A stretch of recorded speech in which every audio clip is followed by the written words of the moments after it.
Welcome back to Plunkers, West Campus location, Longhorn Weekly with Shaka Smart. Special guest here, and Shaka, I'll let you do the honors. Andrew Jones, great to have you here, man. Glad to be here. Andrew, what has this season been like? Your story is so well told, but now how appealing is it and how great is it that you've just settled into a basketball player? It feels great to be back. This season has been full of ups and downs and a lot of adversity. Coming back after not playing in 2 years, didn't really know what to expect. I just was glad to be on the court. So it was whatever I needed to do to get on the court and play. It was what I was going to do. And had some good moments and had some not so good moments, but it's just part of the season. And it was really good to be back here playing with my team. Shaka, how do you even begin to think about what you expect or think might happen with Andrew this year? Well, it wasn't really a playbook for any of us. So we, to be honest with you, we really tried to follow Andrew's lead because he's done such a phenomenal job throughout this whole process of just having a clarity for what he needed to do next and the support he needed from us. And, he said from the beginning, I'm coming back and I'm playing. And I'm going to come back and I'm going to be better than ever. So hearing that from him, when he was going through, all the challenges with recovering, it gave energy to everyone, around. And then when he did come back, last year he practiced with our team, and he was a huge part of what we were doing in practice, and he was on the court or on the bench for games. But a lot of people might not know this. He was going through treatment, throughout that whole year. So it said a lot about him, the way that he was able to handle that, the way that he was able to still pour into his team, and then we knew coming into this year that he was going to play, and we were excited just to watch and wait and see how well he did play. How much wonder was there from you? Okay, what am I capable of going into the season?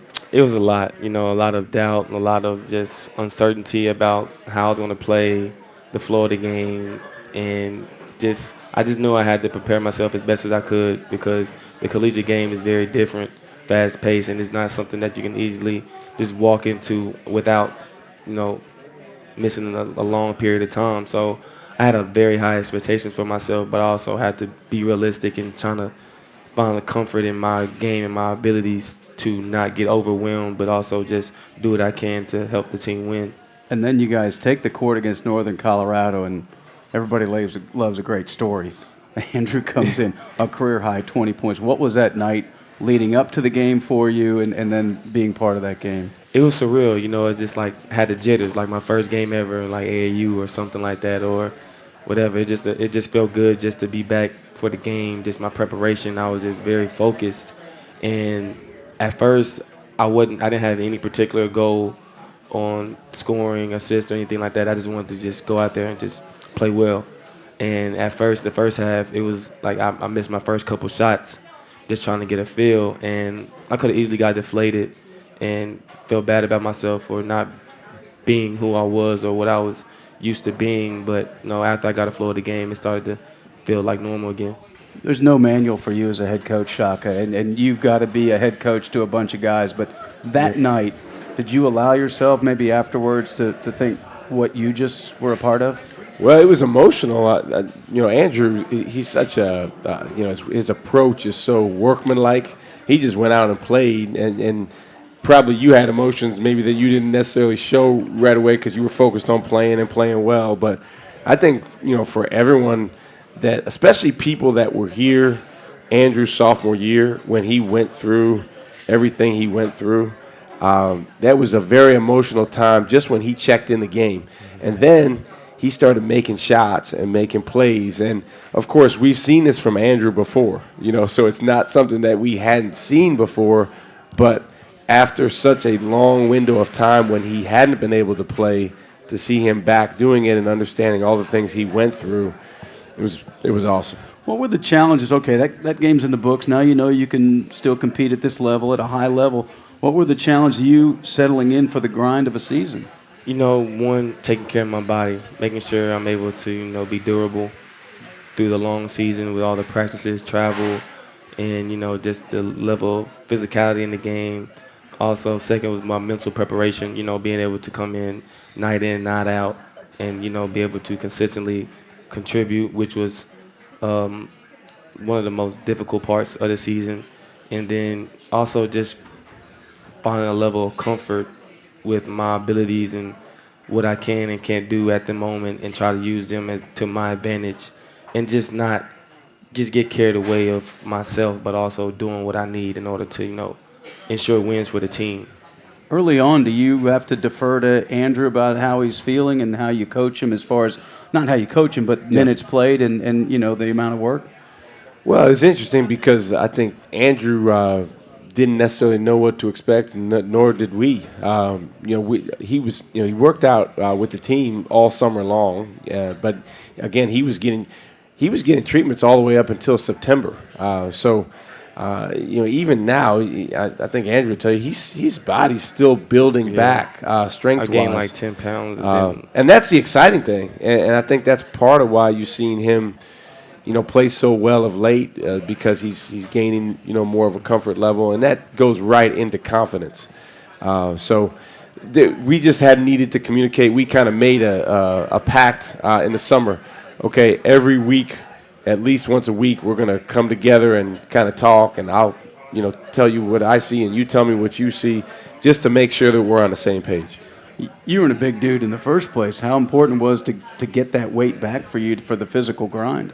It was just very, very important for me to get my, my strength back because, I had to adjust my game with a smaller frame and not being as athletic, and I had to overcompensate for that. So the more that I'm able to get stronger with Hootie and Bruce when he was here, it did a lot for my confidence because, it just style of play. Like, I'm known for being an aggressive scorer and playmaker, getting to the rim. And early in the season, I was more along the three-point line, being timid. And as I was able to, get stronger and see that, I was able to get to places that I normally wasn't able to get to in the beginning of the season, it just gave me a level of confidence and comfort of the game. Does that first dunk feel pretty good for you this year? It felt good. It felt good. I haven't dunked in over 2 years, and when I got it, it was a great feeling. All right, we're going to continue to visit with Longhorn Andrew Jones. Is live from Plucker's West Campus location. You're listening to Longhorn Weekly, Longhorn Network. It continues in a moment.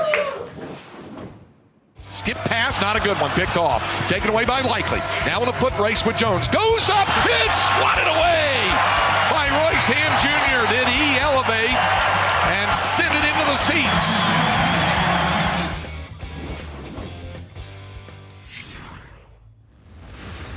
We continue our visit with Longhorn Andrew Jones. And, Andrew, this 5-game win streak where you had 22 twice and 21 once, what was it like from coming out of that Iowa State disappointment to really just kind of putting it all together for this ball club?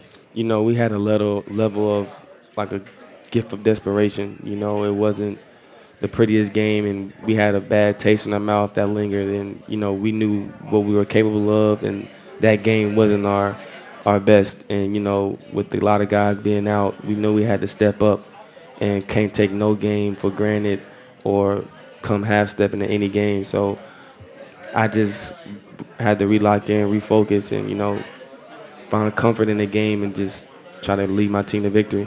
Yeah, in those 5 games, there were so many great moments, but the visual of you after Matt hit the shot against Oklahoma, just throwing your hands in the air, I can't even imagine that feeling. It felt good. I felt like I made the shot, even though Matt made the great play and hit the game winner. It was a well-fought game.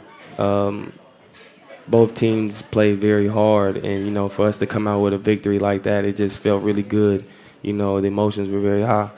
All right, you're one of the old guys. You got to help get things turned back around after Saturday. What do you guys do in the next couple days to kind of get that good feeling back before you take on Texas Tech? Refocus, lock back in, and just kind of get back to the details and back to the basics on what we did to win during those 5-game winning streaks, and just try to play with a level of passion and not get complacent and really try to do something. Your story, as we said, it's been well told, and for you, I would imagine there's a certain level of, I just want to be a normal student athlete. What has it been like for you to kind of settle back into that role? You know, at first it was overwhelming. You know, I was getting a lot of attention, you know, over my story, which is greatly appreciated. And, you know, I appreciate the fans and supporters for being along with me throughout this journey.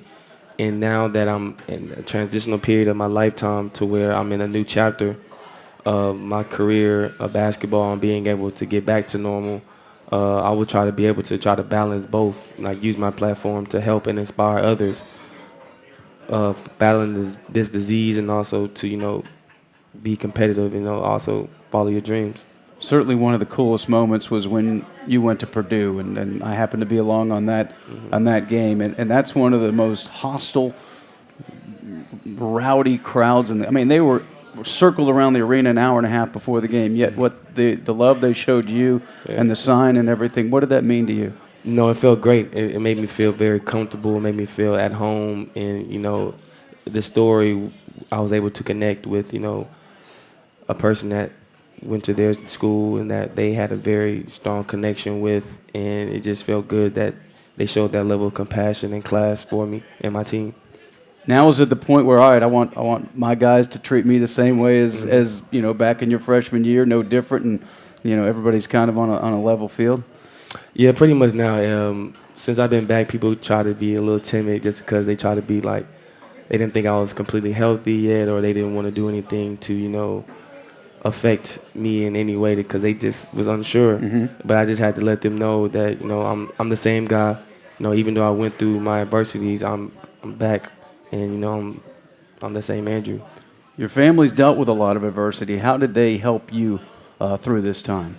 Just a lot of love and a lot of support. You know, the biggest thing that my family did for me was just keep me in their prayers, you know, always staying confident with me and just continue to motivate me outside of basketball. You know, life is bigger than basketball, and they didn't want me to stress over things that I cannot control. The best thing that for me was just to enjoy waking up every morning and being able to do the things that I love. Does that kind of change your perspective when we in the sports world talk about tough and fight and things like that? You probably look at it a little bit differently, I would think. Yeah, I do. You know, and sometimes it drives me more to be better than I was, and to also to inspire my teammates or others who sometimes get complacent or don't want to work as hard. You know, it gives me a level of perspective to never be complacent and never take anything for granted, because you could lose at any moment. All right, it's March time. As a kid, were you a big March Madness fan? Did you love the tournament? Did you try to skip school to watch those early games? My parents wouldn't let me skip school, but I always had like the app on my phone, or I always try to tune in online and just try to find all the games to stream.